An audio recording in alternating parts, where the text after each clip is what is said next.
music, I took it as like how everybody take it because like, oh shit, this shit is a joke. Um, you ain't going, get nowhere. So when let's go way back, like y'all, this is my first season of my docu series and enjoy. Okay, so when I started my docu series, when I started my music, I just remember a little boy. And I remember a little boy just being afraid to like express himself in a way of what his friends might say that he had at that time. I remember hiding that, half a side that I remember hiding that side of myself. Well, my little boy self. I remember hiding and scared what their parents might think. And I just remember like just thinking like, damn, what am I gonna do? And what am I going to, say? So I had a friend at that time. I'm not gonna say no names, but I had a friend. And at the time I had like dreads. I had like long dreads. And me and my friend been, on and off. But I never knew what sex was until I was, 16. But let's say I was around like 10, 11. I had a friend. She was a She was a female. Her name, what I was told, her fake name was Olivia. And I had to pretend like I liked her to, please my parents because I was always that type of kid. Like I usually like get the haircuts and all that stuff. I usually like was stuck in a bubble that I couldn't just pop automatically. I never officially came out to my parents either. They found out their self and that was so crazy. But I was just suffering so much of hiding a deep, serious secret. Off top of that, I had a boyfriend. Off top of that, I had a girlfriend. It was like I was hiding so much, and the only reason why I was hiding is because I was scared, I was afraid, I was a little kid. I didn't know what the fuck I liked. I just know that I thought boys was attractive. I always looked at that, but I was like, damn, like I just thought shit like that. When my father would be like, girl butt, da da da da, is that? I'll be like, yeah, da da da da. Nowadays, you can then get me with that shit because bitch got a fat ass. But back then I was like I wasn't feeling it like I was feeling, the boys. And boys always used to give me so much attention. Girls never gave me attention at all. Boys always gave me so much attention. Like I always posted a picture. It was always a boy in my DM. It was like every time, and I wound up like getting at the age of 13. I wound up getting raped. I was on Grindr. I'm pretty sure y'all know what that is, but back then it was like crazy. Like people dead ass lie their age just to get with you. So I was supposed to meet a 16-year-old, and remind you, at the time I think I said I was 13, 14. At the time, I really don't remember like that. But I was supposed to meet a 16-year-old, but the whole time it was a grown man. I was fine with it because he wasn't, the bad. But when it came down to me being a virgin, when it came down to it was time, and y'all know what time it was. When it came out of that, I was scared. I was afraid. I didn't want to do it. I wound up trying to leave, the car and just walk home because I was around the corner from my home. He pulled me and covered my mouth, and I'm pretty sure y'all know what happened after that. But ever since that day, I sat and I wrote a song. And also the song with beef that I have dealt with. And people just think like you write and you write and you just put out and you just put out.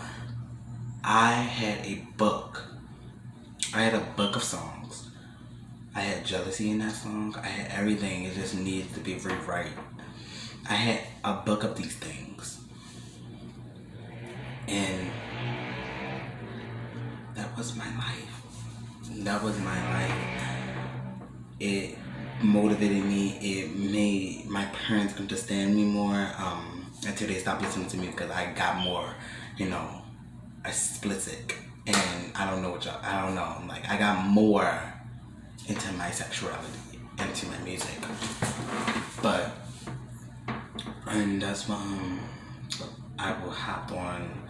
I made features. I brought people up, and they don't like to admit that. I did a lot of shit. I did a lot of shit for a lot of people. They don't want to admit it though. I'm just a nobody to them nowadays. Now that the fuck they get the attention from someone else that if it was for me, they would have been there. They would have been nowhere. My videos was very, very, very sexual, very creative, very directed by me. When we made Emoji, I didn't know the video was gonna go. I just thought, hey, let me get a phone, pretend like someone called me. Nobody was calling the phone at all. It was like it was so well planned. It was like, pretend like somebody calling me, wake up, and answer the phone like he called my phone. And that's how the video, played out. And we went from there. Who am I to say that I'm better than anybody? The biggest feud I had coming up at the I Go Take a Break guys. Hold on. So, the biggest feud I had within this rap industry was when me and my sister named Queen Crawley, we made this song. And I don't remember the name well, but it was Lil Durk. Then it went on, like, I made Jealousy. I made like my mixtape. I put my mixtape out.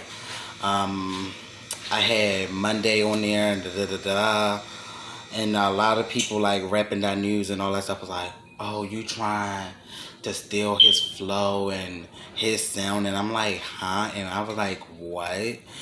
And the whole time they was talking about this boy named Love on the Rise. And I'm like, I don't know, like, and then it got heated a little bit because he commented and he was like, facts though.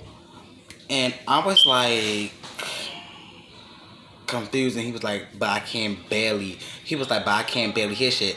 At the time I was working on sounds, and at the time I was working on my recording, and at the time I was working on, my speakers and all. So of course you couldn't hear certain songs because I was working on it. But for him to throw shade the way he threw shade, it's really fucked up. And I really like, I don't hate on other people. People hate on me. People hate what I do. People want me to just stop and want me to just fall to the bottom, and I never did that. All 3 years being in this, I never fell. I kept making. I kept posting. I kept doing it. So when Jealousy came out, that shit went up. I wound up giving him a shout out so that shit can die down with that beef and shit can die the fuck down. I wound up pinning his picture on there like, I support you, yo. I support you 9 times out of 10 because, bitch, I've been watching and I've been hearing about you, and I've been like, damn, I want to be like that. I want to be on stage. I want to perform. I want to do that shit. I've been watching you. So why would I hate on somebody that, I've been watching, and also my older sister, no. Why would I hate on that? And basically, like, it went on from there, like, we stopped talking. Me and Love stopped talking. I wound up hitting them up when Mixed Emotions came out, and that was my huge album. When Mixed Emotion came out in one of the songs, I wound up hitting them up, and I wound up like, you want to hop on this song? That's where the feud started back up again. He wound up saying, no, you trash and you garbage, da da da da. Fuck off my DM. I'm like, what? Like, what? Like, how can you say that when all I did was give you support, gave you, attention and giving you buzz when all you had was one song out? All he had was one song out. He don't have a mixtape. He don't have none of that. He had one song. He don't have albums. He don't have none of that. He had one song. So when I kept grinding, and I was throwing shots at people, I was throwing shots at him. I was throwing shots at Lil Durk. I was throwing shots at a lot of motherfucking people. I didn't give a fuck. So when my page, King's Radio, got taken away from me, I think that's when everything went left. Because I was not in that deal with the King's Radio, none of that, no more. Y'all didn't know that. I wasn't in that deal anymore. I wasn't in that deal anymore with King's Radio, and so I couldn't post on that page. It's the reason why the episodes and all that stuff took forever. I couldn't post. I wasn't in that deal. It wasn't my rights. I would have gotten in trouble. I would have got, it wasn't my rights. I wound up managing Naira, Dariana, and Shantae. And, I wound up doing those things, helping their channel grow. Shit didn't work with Naira. Naira only had like one hit wonder. She's a one hit wonder. Shit didn't work. And the girl ain't got no album out. And you got Shantae. She was like a 3 or 5 hit wonder. Like Pussy Nigga went up there. Run Up went up there. And also she be so focused on like dancing, and it was just like she don't be more focused into music because she got her own thing going on. You feel what I'm saying? So with Dariana, she was just a flop. The whole album flopped. And it was like, and when I tried to build it back up, she was like, I don't want to do music no more. I'm not no rapper. I'm not this. I'm not that. It was just a lot. But she wound up hopping on one of my songs. It was like Never Too Late. The song went cool for real. That's when she finally came back. But if y'all gonna look up her album is a flop. I'm sorry. You got me. Some songs was a flop. Some songs I didn't like of myself, and think I could have did better.